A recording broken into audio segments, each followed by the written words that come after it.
Senadora Amy Marcos na bahagi ng bigas at cash assistance sa Butuan City sa pagdiriwang ng World Teachers Day. Narito ang news scoop ni Angelo Bainio.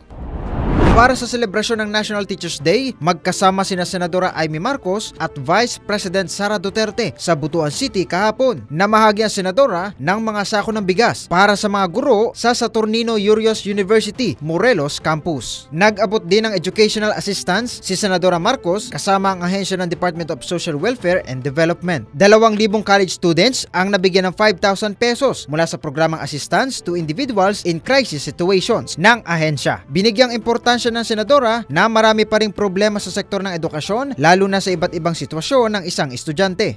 While they say that education is free, we all know that marami pang gastusin, ang pamasahe, ang damit, ang mga gadgets, ang mga libro, marami pa rin problema. So kailangan tulong-tulong tayo para makapagtapos sa mga kabataan natin.